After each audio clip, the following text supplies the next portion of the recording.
Hey, everybody. So glad you could make it today, or if you're watching the replay later. My name is Melanie McAllister, and I'm here with the incredible Dr. Rachelle Poth.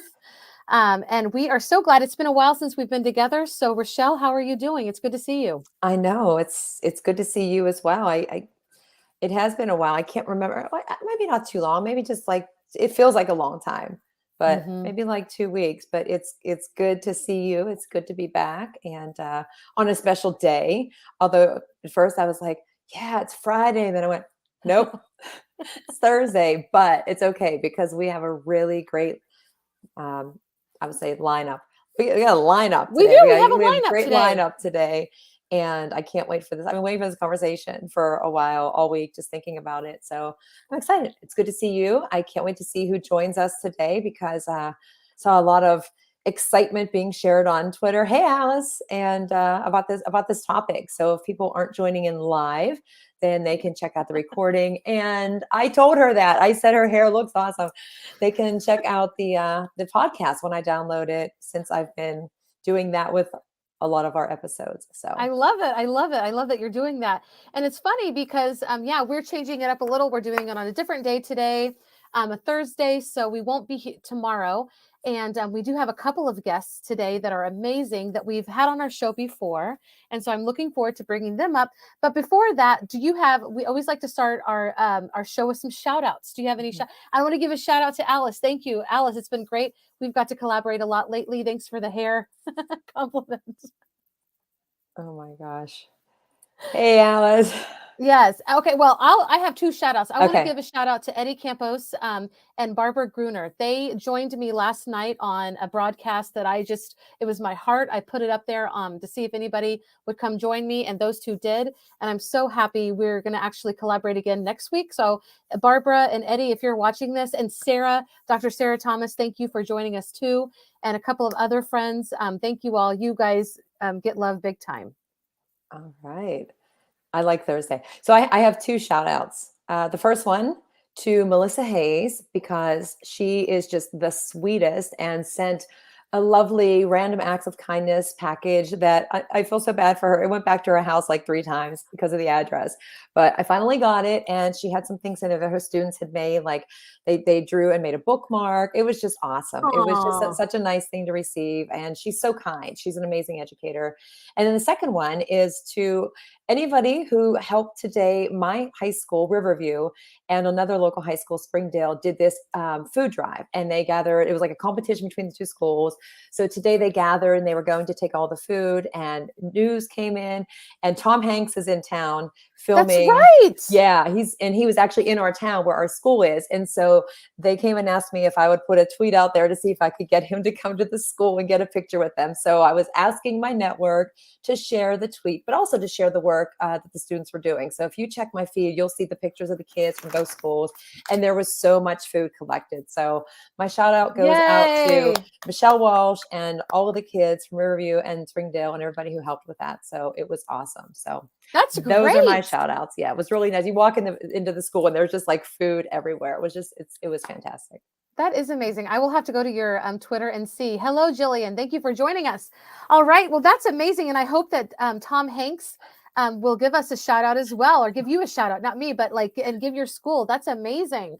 Well, we have a couple of guests today. I'm going to introduce the first one, and then Rachelle, you're going to introduce the second one. I didn't assign that to you, but now you know. So the first guest is my favorite rabbi in the whole world. He wrote this amazing book. I've got to collaborate with him a few times online, so it is my pleasure and honor to bring up, again, my favorite rabbi, the Tech Rabbi, Michael Cohen. It's good to see you. How are you today, sir?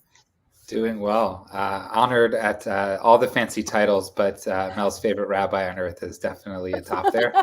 It is. It's good to be just chatting again. I miss those moments, especially during the pandemic, where we were doing a lot of cool collaboration live, and it's great to be on here with Rachelle. And as I see from the comments, a lot of awesome committed listeners. That's right. Jillian and Alice, if you want to join us, we're going to have Family Feud coming up. So everybody stick around. I will drop you the invite. And today, Michael is going to be talking about his new project in NFTs. And he's kind of like collaborating with a lot of people. So this is kind of a new collaboration for you, right? Like I'm not crazy. No, you're not crazy. It is relatively new in the scheme of all the fun things that I work on. I got into NFTs around June of last year. It took me a while to wrap my head around it. I'm still trying to wrap my head around it, but I really believe in this is a really amazing future of the internet. And we are now launching our own project in the next couple months called Ed3 Educators. Okay, I will drop that link. Yes, Alice says hi. Okay, sorry you can't join us, Hello, Alice. Alice. Yeah, so cool. Alice is actually the reason I even know you. So that's great, Alice. Thank you. All right, and our other guest, our next guest, do you want to give him a good introduction? Is there any other introduction that I would give that would not be good? Yes, So don't give him a terrible one. I'm The going to pressure is bring him on. on up. Dr. Will is by far one of my favorite people. And every time I get a chance to talk to him, either as a guest on his podcast or on our show or in person, we had great chat back at ISTE, although it's been a couple of years. But I admire so much the work that he does and appreciate his support and all that he does for educators, just sharing information, trying to get other people's stories out. I think that's the biggest thing. I joke with him because years ago I was like, you need to write a book about podcasting. Like, you're just so good at all that. He's like, I'm not writing a book. And then he came out with this series with Edupreneur, which was fantastic. And, he has some other things that he's been working on. And I just cannot wait to see what comes next from the amazing Dr. Will. And I know who doesn't know these two right here, right? I mean, for all that they're doing, but Dr. Will is a good friend, and I'm very thankful to have him here and can't wait to hear what we learn from them. And I'm going to take some notes. So welcome, Dr. Will. Heck yeah. Hey, how y'all doing? Great. Do you want to tell us a little bit about your background in case there's like 3 people on earth that don't know who you are? And I want to put a little complaint in there before you start. I'm the only one here today that has not been on your show, Dr. Will. Just say. We can make that happen. Make it happen. I would say most people don't know me, but instructional technologist, consultant, writer.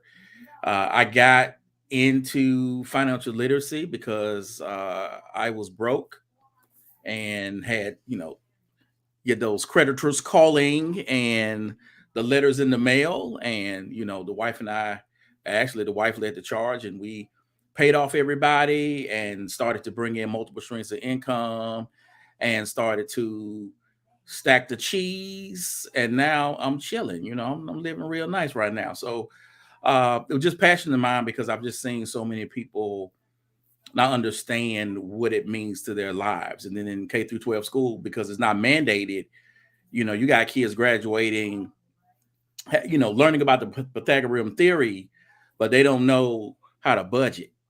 Right. I just love that you said that. Like, what is actually going to get them further in life? What are they going to use? I not the Pythagorean theorem. No offense to all the math teachers out there. Like, seriously though.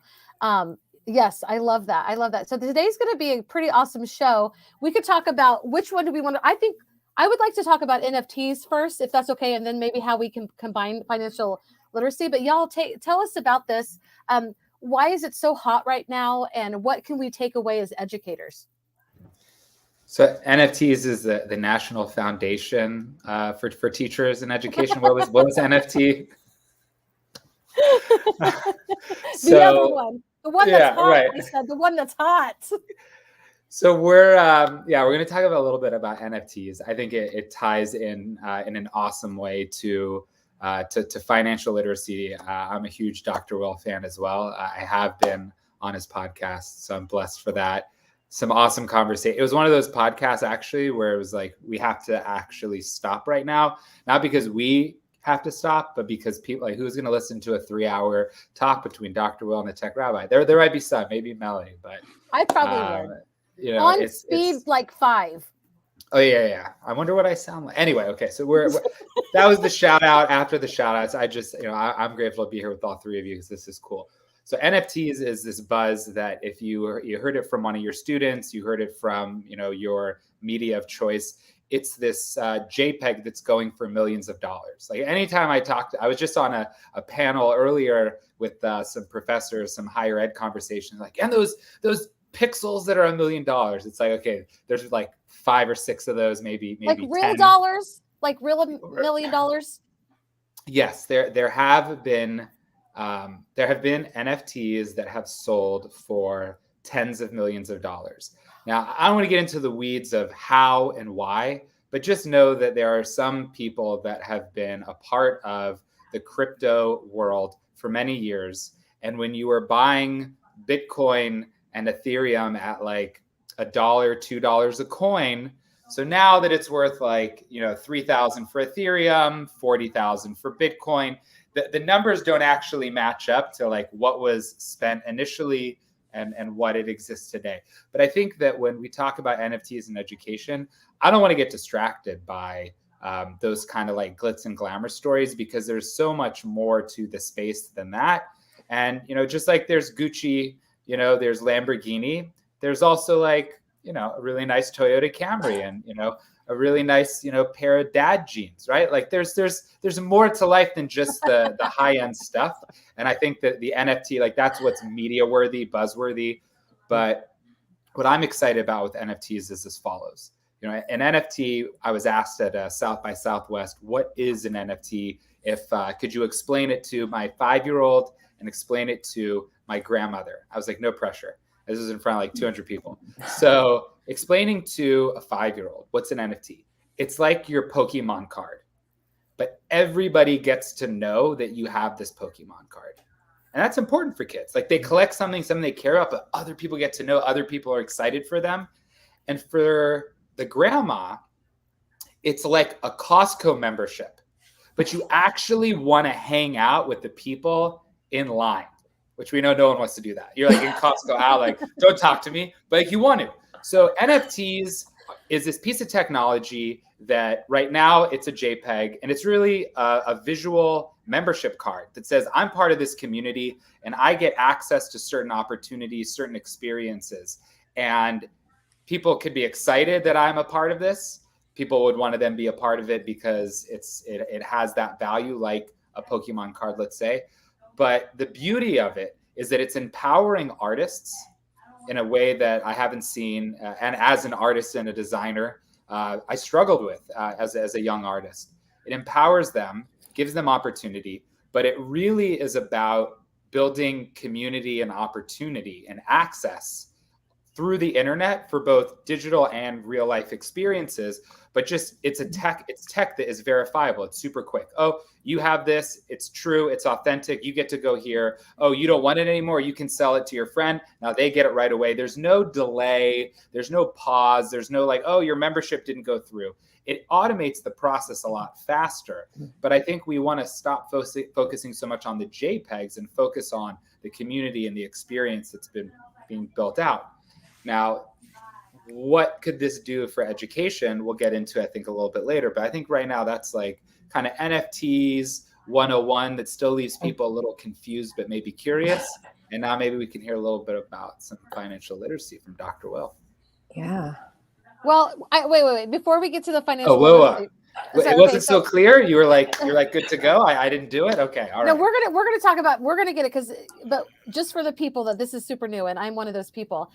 Number one, I love that it is community, like it's about community. I don't want to like just like, what is that hash, or like not give that the credence that it deserves, because anytime that we can create community, especially using tech, I think that's worthy to give a shout out to. So I'm interested to see how that plays out. But also, when you were talking about like, if you don't want that NFT anymore, like you can sell it. Is that like a thrift store for JPEGs? I mean, that's interesting. Ooh, you might have just come up with like a cool Yeah. new term for this Web3. I'm going to take note of that and try to wordsmith it into something. So you can sell the NFT, right? The NFT, the information, the proof of ownership, the history of how that's been bought, sold, utilized is all on the blockchain. Blockchain is just a fancy tracker that no one can fake and no one can lie. It's transparent. And so, you know, people like blockchain. What is blockchain? It's a technology that tracks activity and it can't be faked. That's the bottom line. What it is, you utilize the blockchain, but the NFT has a value. right? Let's say it's an NFT that gets you into ISTE. Well, other people Ooh. want to go to ISTE. So I the NFT, that's the only way to get into ISTE. And a lot of people want to go, and we're kind of running out of time. And so then supply and demand, I'm going to sell this NFT to you. It's going to cost a little bit more than maybe what I paid for it, but it's supply and demand. Kind of like when you keep delaying your ISTE membership or paying for the conference and you miss that early bird. Does anyone not miss the super early bird of this kind of stuff? I don't think I've ever bought super early bird of any conference that I've ever been to. I think I've made it one time. Rachelle, you put out an article. What can people, get out of this article? Like, can you tell us a little bit about it? Yeah. So I can tell you that it was because I write for Getting Smart, and Tom Vander Ark, who's the CEO of Getting Smart, I've been writing for Getting Smart for years, and he, was just like, what is the impact of NFTs in education? Like, what does the future look like? And so, do you want to investigate this? I'm like, sure. So I tried to figure out, because in my STEAM course, I teach about a lot of emerging technologies, and we talk about crypto and blockchain and Bitcoin and you name it. So I did a lot of the research, and I didn't know a ton about it. I still don't, but in the article, I share, what are NFTs? And, the example that you use, like Pokemon, there was a video that I showed my students where I talked about how, like, you can say, like, you have $100 bill and it can be divided up into all of these different amounts and it keeps the same value. But when it comes to NFTs, then you can't take, like, I think it gave the Mona Lisa and cut it all up and distribute it and have it be the exact same thing, because there's only the one original Mona Lisa. And so that's where the value comes in. So my article, it goes through, like, what are they? How are they created? And then interestingly, there are some universities that are using them for things like micro-credentialing, for giving credentials. So you can't fake them. I think Duke University is one of them. MIT was doing some research on using like the blockchain for authenticating college certificates and things like that. So I don't want to dive more into that, but it goes through some of those things and looks at what NFTs might mean for, K through 12 education. And it does have a reference to some certain Twitter spaces that happen on Tuesday nights, all about NFTs, which I won't be the one to tell you about that, though. And I want to say, you've got some fans on here, Rabbi, so that's pretty cool. You're separating the good from the hype. And if people do, like Rachelle just alluded to, if people want to learn more, and I've actually got to join your spaces too, I mean, just as a listener, how can they join this movement? So there's a couple different ways. There's the learning phase. It's actually pretty cool. The Web3 space is the only, which is like kind of encompasses NFTs and a couple other emerging technologies. It's the only other place that I've ever been a part of that references the concept of lifelong learning. Like, actually, like in Twitter bios, like, wow, this is a refreshing, like, we're all learning, we're constantly learning. So there's a couple ways. There's like consumption, just like learning about it. I have a weekly Twitter Spaces. It's a struggle because teachers need an iPhone. You need to be on Twitter and know that there is a Twitter Space feature at the top of the feed. So not all educators know about it. So sometimes it's a lot of Web3 people, but I want more educators to be introduced to these kinds of concepts. I interview usually someone that is impacting education in the Web3 space. They don't have to be a traditional educator, but they're usually have some education focused element to the work that they do. That currently is on Tuesday nights at 9 p.m. Eastern. We're thinking about changing the time. That seems survey wise to not be the best time, but follow that handle, follow me on Twitter and connect. The other way is, if you go to the Ed3 Educators Twitter handle, you can join our Discord, which is an emerging community of educators that we just released it about a week or so ago. So all educators are welcome. We're there having conversations. We're learning. There's some awesome people, many from the greater ed tech space that are there, and they're learning. We're all learning. Right. That I think is the most important thing about this. We're super early, and we're always learning, and things are changing. So even things like owning a part of an NFT, well, you can't, but now you can. There is a new technology that just came out that is slowly, it's not nothing's mainstream in this space right now, but it's not fully adopted even in this inner circle where you can actually code fractional ownership. So you can't break apart the NFT, but you can code in that X amount of people own it. And that's the craziest thing about this space, is that it is constantly moving, constantly evolving, and just providing opportunity and access. So it's a crazy space. I love that. And can you drop in the private chat so I can yeah. post it to everybody who we could follow? I didn't quite get that. All right, you've brought up a lot of good points, and I think the way that I see it related for sure for financial literacy, like you got to know where your money's going. And so Dr. Will was saying earlier that like most of the schools in our country aren't. This is not a part of our academic, our content, our standards. But like just to get over to the NFTs and be responsible with our money, what are you thinking, Dr. Will, about all of this? And tell us a little bit more about financial literacy and why you want to see that happen to be in more schools. Well, we've all heard of the 4 C's, critical thinking, creativity, communication, collaboration. We need a 5th C called commerce. Yes. And that is financial literacy, right? And so that is being able to think, write, speak, understand the language of money.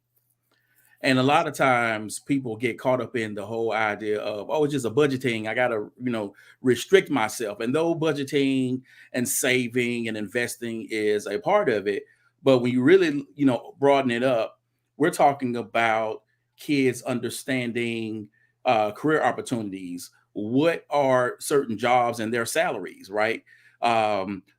Being wise about college options, right? Don't just pick a college because the name is hot or you think it's a party school. But when you look at the financial aid situation and them dollars, how does that impact, your decision to go? Right. Because you don't want to graduate from undergrad with $100,000 in debt, So, just being able to have those conversations, understanding how money works, understanding, simple things about insurance and credit and debt. Let's get real. We've all been on that college campus. You 18 years old, you chilling, and then the student union, somebody just passing out credit card applications, and all of a sudden you going around like, yo, boom! I had a BP gas card, and I didn't even have a car. You know what I'm saying? So I was just, I just had all kind of credit cards, and when you don't understand what that means and how all this whole money game plays out, that becomes an issue. And further understanding your personal relationship with money, because what are our spending habits? Where did they come from? Did you come from a household where, you were told money was the root of all evil, or it was a scarcity mindset around money, or we don't spend money, we hoard everything, or are we just out there just spending and we ain't got nothing? Yes. Right? And so having that understanding even your own triggers, around money and how that comes into play, that's important to talk to kids about, because there are people in this country, they're making 7 figures and still broke. They still living paycheck to paycheck because they're out there spending, and they don't even understand, okay, I don't need to be out here, doing it like that, or even have bad credit. I was watching this YouTube video where Shannon Sharp played for the Denver Broncos. He had to get a co-signer to go get a car. Now, dude is an NFL player and needed a co-signer because he had bad credit. Right. He could have probably bought the dealership, but he had bad credit. Right. And so again, people understanding, all of that means. That's Bronco for you. Wow. Okay. So that, that really, means a lot, and people understanding that, so, my wife and I have, we spent time and came up with these plans and started paying people off. And, slowly you start to see the credit going, doo, doo, doo. I ain't gonna tell you where I am right now, because I don't want nobody trying to steal my identity. But, we worked hard at making sure we're doing all these things. And then understanding the whole need for multiple streams of income. I've had educators on Twitter just throw all kind of shade on me because I'm talking about this money. But what educator around here is making all that money from their own district check? Right. That they don't need a little extra something. Not to mention when you keep your district as your own sole responsible means of income, that means if there's a budget cut, you can find yourself without a job, without income.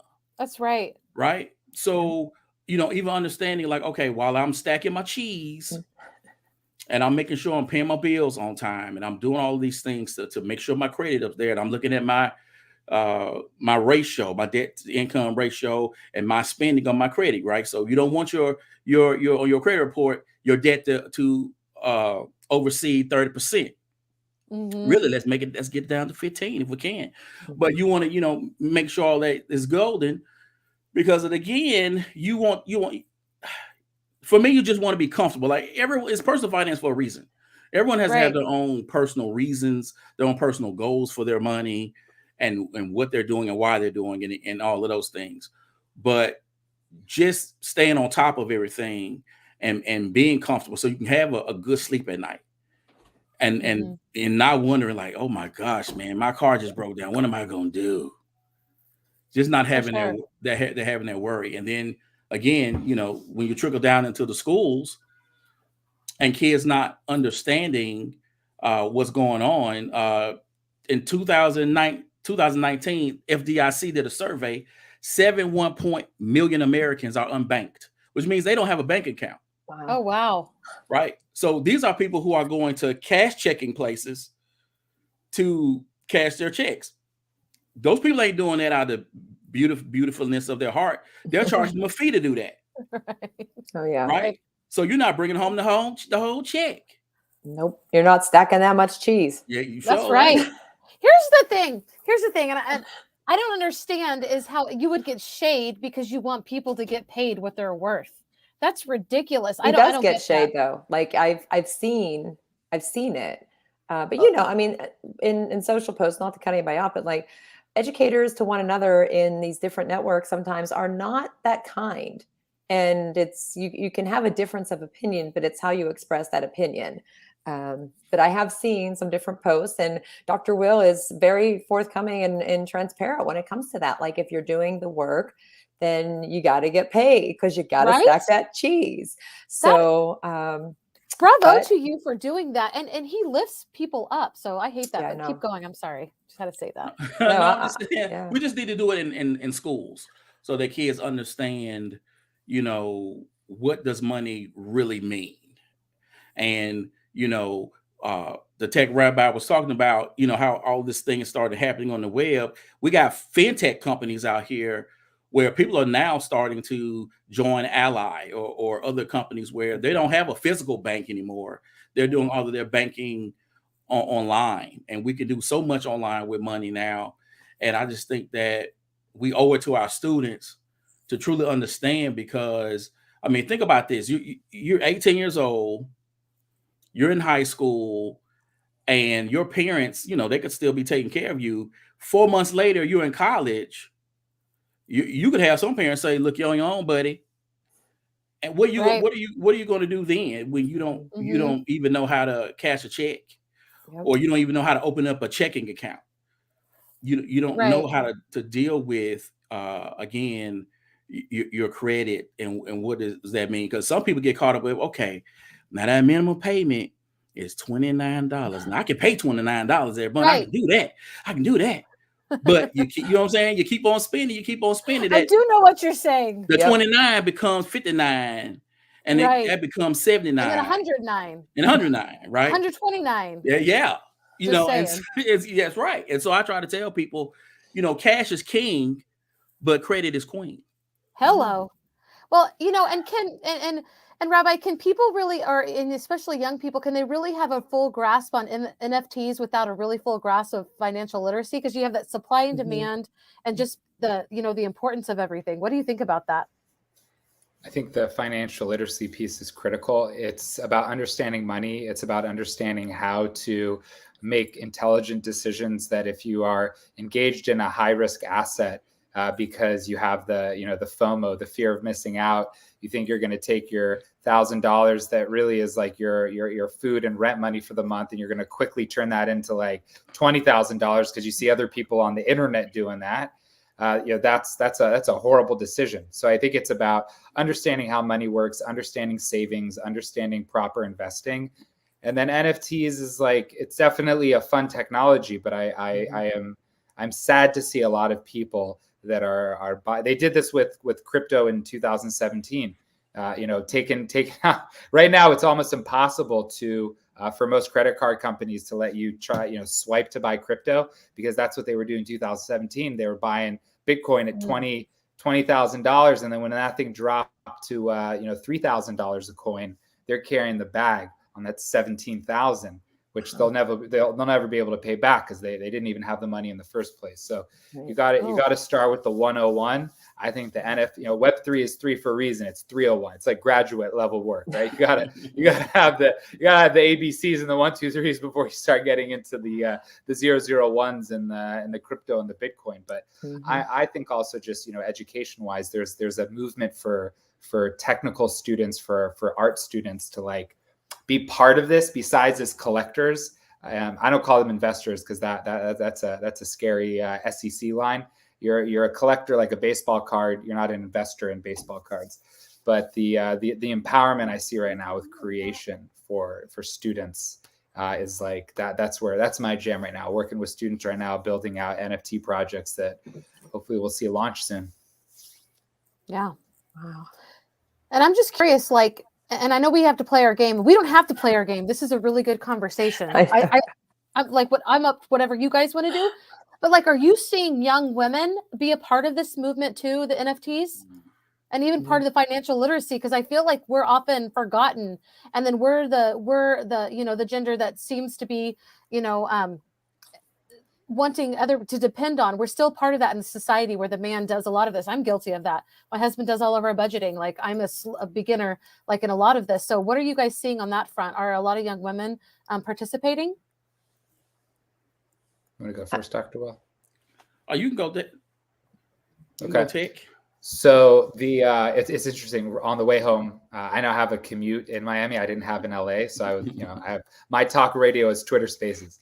So I was in this this Women in Web3 series with a bunch of really amazing women in the space, and they were talking a lot about this, about challenges of women in the space from a technical standpoint, business standpoint, investor standpoint, but they're there. And I would say, when I look at like I have a list of how to survive a crypto crash market, like who are the people to follow.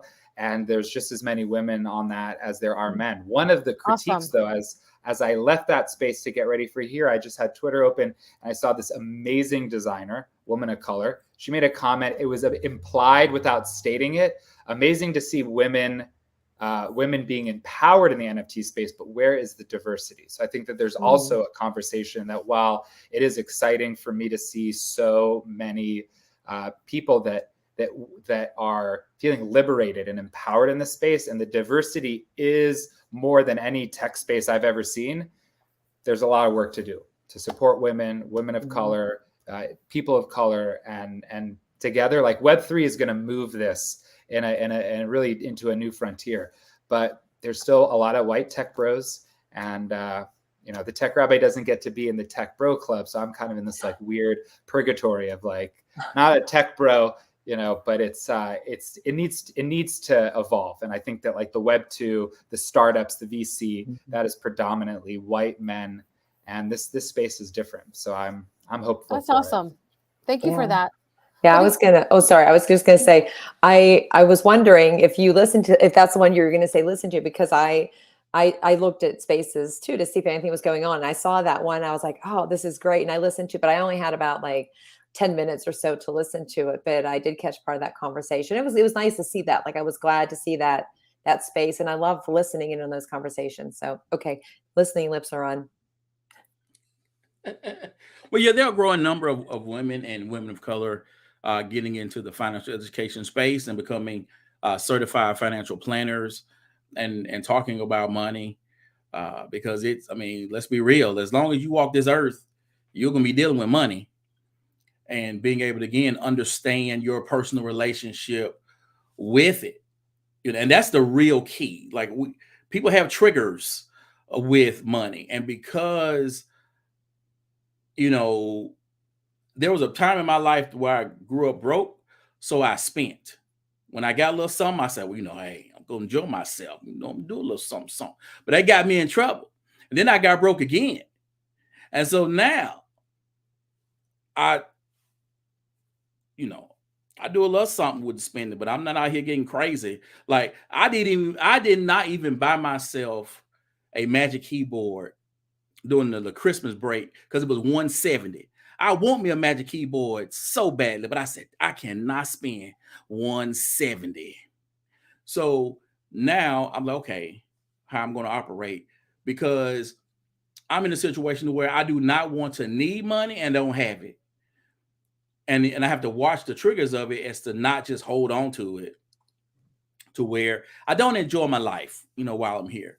But again, people just understanding what it is, because there are some people, they got plenty of income coming in, but they still living paycheck to paycheck because they're just spending and they're not even conscious of it. Right. And then I believe in common sense, money management, right? Like some people will get out there and tell you, don't buy the Starbucks. Now, I'll be honest with you. If you that broke, that Starbucks is going to be a problem for you, then that's a whole nother level of conversation right there. You need to work with somebody on. But if you're talking about I make $50,000 a year, you should not be saying, well, I'm not going to have Starbucks 3 times a month, because at the grand scheme of things, you can add that up. But I'd rather have my Starbucks and live my life. So again, it's all about being personal, but understanding your triggers and your personal relationship with money so that you make proper decisions, right? So it's all about making the proper decisions so you don't spend too much money or even deprive yourself. Like you don't want to be the cat that got like $5 million in the bank and you reusing straws, right. Right. I love that. Do you all have metal? You have metal straws, or like I do. I have metal straws. Okay. I am over paper straws, though. I would prefer no straw to paper straws. I do not like. I'm curious. This is a great conversation. I feel like we could actually do this again and have a bigger panel as well. It'd be here, especially to get more voices on here. But y'all, we've gone past our time. Do we want to play a game, or do we want to say this has been a great conversation? I want to be respectful of your time. So what do you think? I like playing games. Good. You really built up this game before we started. I feel like I won't be able to sleep tonight if I like what would have happened. I know. We need at least a little bit of a game, right? Okay. So we're gonna play Family Feud, and I'm not. I know, Rachelle. Did I tell you that we were gonna play Family Feud today? Yeah. Well, I mean, not much. Not that long ago. So okay. So I'm just glad it's not that other acronym game. Yes, I thought about that actually, the acronym game, because you guys were dropping acronyms like crazy, and I was like, I need to write these down because this needs to be our acronym game. Okay, so we're not going to play it like real Family Feud. Okay. I want to see if you guys can get as many of the top answers. Now, I'm going to give you a choice. Do you want to play the kids version or the teen version or the adult version? There's versions. I don't know. I don't know what to say. I don't know about that adult version. So I think we should go teen. Okay, yeah, let's go teen. I don't want to feel so uneducated live like today. Okay. It's been a long day. Yeah, I mean we go from NFTs to like we can't even answer some of these questions. Okay. So. Well, actually, these questions, I feel like they're not really teen questions. I feel like they are adult questions because I don't know how teens would know some of these answers. But they are definitely PG. They're not bad. Nobody has to feel guilty for answering these questions. Okay, so here we go. And I'm just looking to see if you guys can give me the top answers before I roast you, if you can't. All right, here we go. So name a throwback TV show that teens love to watch. I can't think. What's the one? Oh my gosh. I know they don't like Friends because my students told me they don't like Friends. That's the number one, Rachelle. All right, I'm going with Friends. Way. I would not even say such a word. There's no way that teens are down for that. It's like Full House, Family Matters, Full House. Not on there. Yeah. Seinfeld. The Seinfeld is not on there. The Office. The Office is number 2. Schitt's Creek. That's not That's not throwback yet. The Office is from like 5 years ago. I know. What like 8 years ago? Actually, it's longer than that. It feels like it was 5 years ago, but it feels like it was just yesterday. It does. It does. It doesn't go away. All right, you guys, we have 3 more, but I can tell you, or you might. What do you think? Why? You're gonna hate yourself when you realize I got 2 of them, right? Friends and you got the Seinfeld. top 2, Rochelle.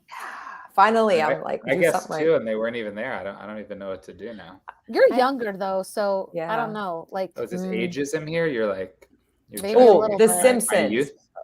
no, but it should be on there. Yeah. Oh, I South right. guess Park. so. South Park. No, I hate that show so bad. Okay, SpongeBob. First is Friends, number 2 is The Office, 3 is The Fresh Prince of Bel-Air. Wow. Hello. Ooh.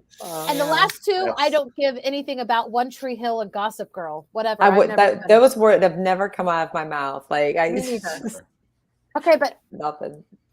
all right, here we go, guys. This one, I really want to know what you think about this one. Okay, because I've been told I'm the selfie queen. After you take a selfie, what might you do with it?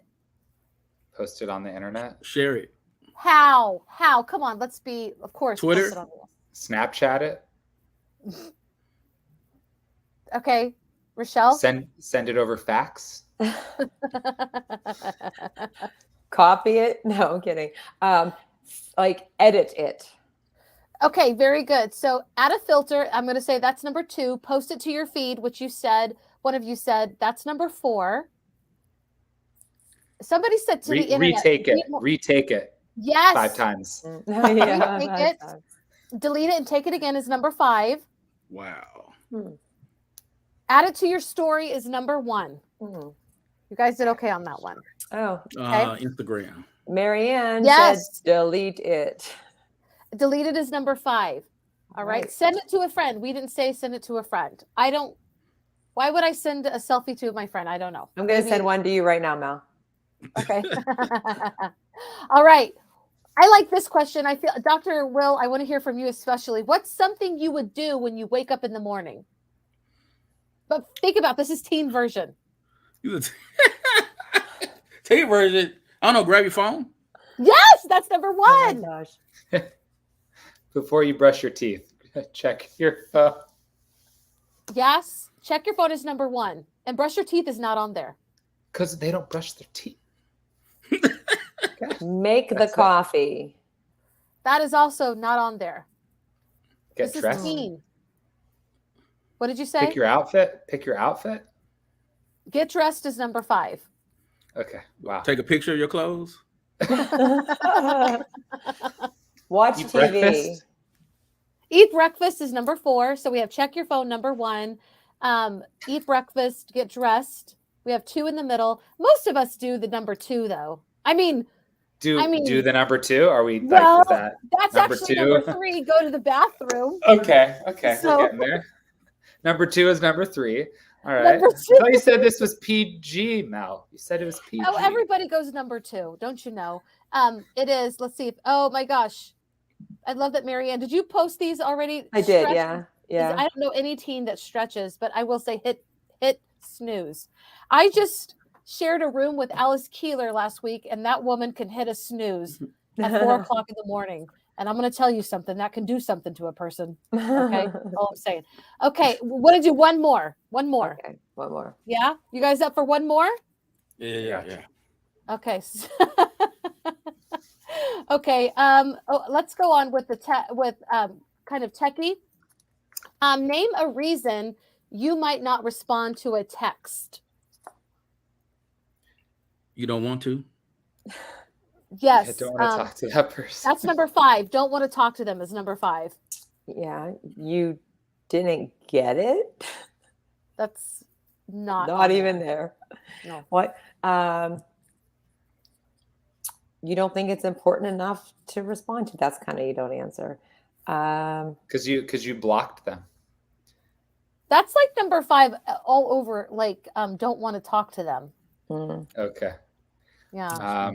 Maybe this was a terrible question to end with. Let's do another one. Okay. Okay. I'm on a high note. Ooh, I'm curious. Okay, no, that's even. Ooh, no. Oh gosh, this is so hard for me to choose. Let's do a basic one. Name something you never leave home without. I feel like this could be transferable to anybody. Name something you never leave home without. Phone. That's number 1. Your Wallet. pants. Pants. Money is number 3. Yeah. Keys. Keys is number 2. Phone, Water keys, bottle. money. Water bottle, he said. Like a water bottle. No. Coffee mug. Jacket. Nope. Clothes. Backpack. Backpack is number 4, and I'll say shoes is number 5. You didn't need no shoes. I feel like you guys were never going to get there, so I needed to say that. Look, yes, keys. Thank you, Olivia, for joining in. Well, we've gone past our time. It was a great conversation today. I love that I got to be a part of it, and I think we should definitely do it again. We always ask our guests, what is one thing that you'd like to say before we leave? Maybe anything that's burning on your mind, or just something you'd like to share before we say goodbye.